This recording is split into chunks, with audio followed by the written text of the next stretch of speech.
প্রিয় দর্শক, জানিয়ে দেব আমাদের হাতে থাকা সর্বশেষ আপডেট আন্তর্জাতিক বাংলা খবর। চ্যানেলটি সাবস্ক্রাইব করে আমাদের সাথেই থাকুন।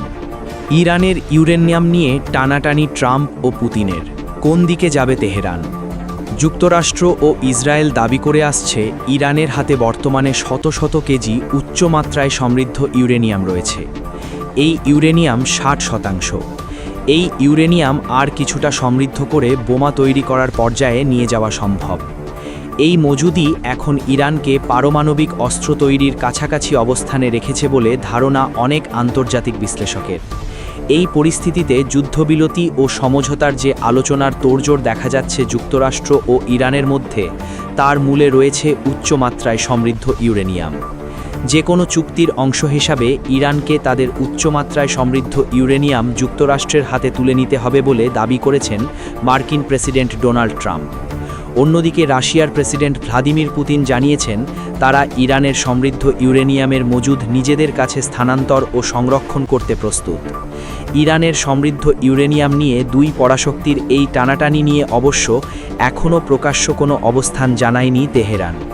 সমৃদ্ধ ইউরেনিয়াম হস্তান্তর নিয়ে ইরানের বড় ধরনের দ্বিধা রয়েছে।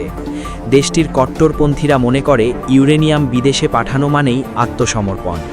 আবার বাস্তববাদীরা মনে করে অর্থনীতি বাঁচাতে এবং যুদ্ধ এড়াতে একটি সমঝোতা প্রয়োজন। কিছু বিশ্লেষক মনে করেন ইরান কখনোই ইউরেনিয়াম যুক্তরাষ্ট্রে পাঠাতে চাইবে না, কারণ যুক্তরাষ্ট্রকেই তারা প্রধান প্রতিপক্ষ মনে করে।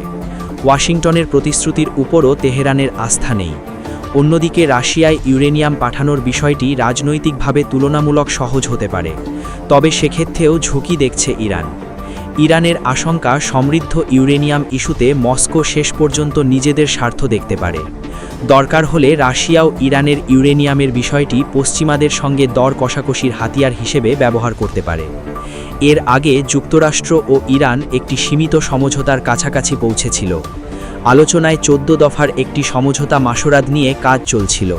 সেখানে ইউরেনিয়াম বিদেশে সরিয়ে নেওয়ার প্রশ্নটি সবচেয়ে বড় বাধা হয়ে দাঁড়িয়েছিল। ইরান কয়েক বছরের জন্য ইউরেনিয়াম সমৃদ্ধকরণ সীমিত করতে পারে এমন ইঙ্গিত ছিল। তবে মজুদ ইউরেনিয়াম কোথায় যাবে সেটি এখন সবচেয়ে জটিল প্রশ্ন হয়ে দাঁড়িয়েছে। একই সময়ে ট্রাম্প প্রশাসন প্রকাশ্যে কঠোর ভাষাও ব্যবহার করছে। ট্রাম্প হুমকি দিয়েছেন আলোচনা ব্যর্থ হলে আবার সামরিক হামলা হতে পারে।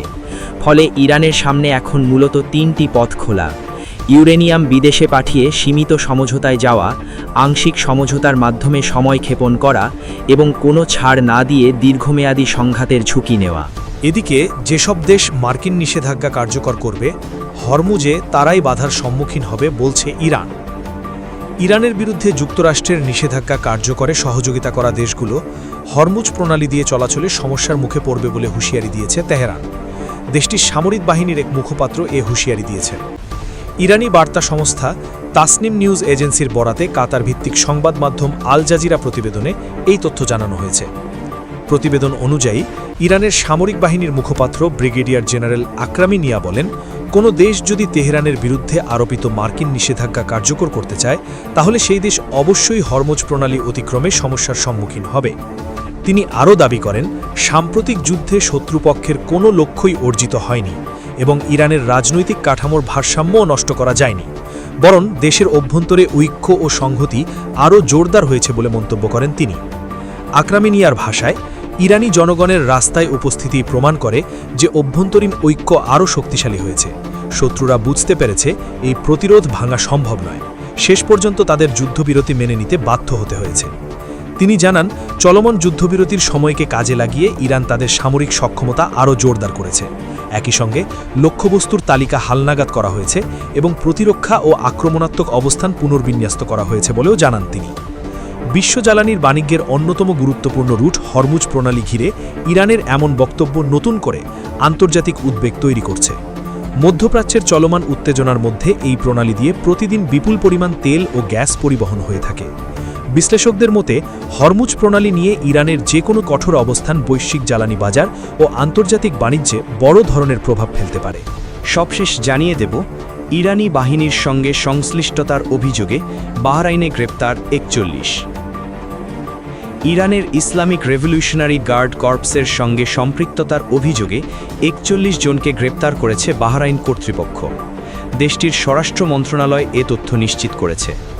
বাহরাইন আরও ঘোষণা করেছে, দেশটির ওপর ইরানি হামলায় কথিত সমর্থনের অভিযোগে বেশ কয়েকজনের নাগরিকত্ব কেড়ে নেওয়া হয়েছে।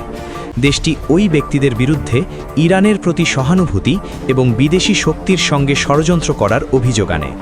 গত 28 ফেব্রুয়ারি যুক্তরাষ্ট্র এবং ইসরায়েল ইরানের ওপর যৌথভাবে হামলা শুরু করে। ইরানও তাৎক্ষণিক পাল্টা হামলা শুরু করে। জবাবে ইসরায়েল এবং মধ্যপ্রাচ্যের বিভিন্ন দেশে অবস্থিত মার্কিন সামরিক ঘাঁটি ও স্থাপনা গুড়িয়ে দেয় ইরানি বাহিনী। এতে গোটা মধ্যপ্রাচ্যে উত্তেজনা তীব্র আকার ধারণ করে। ইরানের হামলায় বাহরাইনে থাকা যুক্তরাষ্ট্রের ৫ম নৌবহদর সদর দপ্তরে মারাত্মক ক্ষতিগ্রস্ত হয়।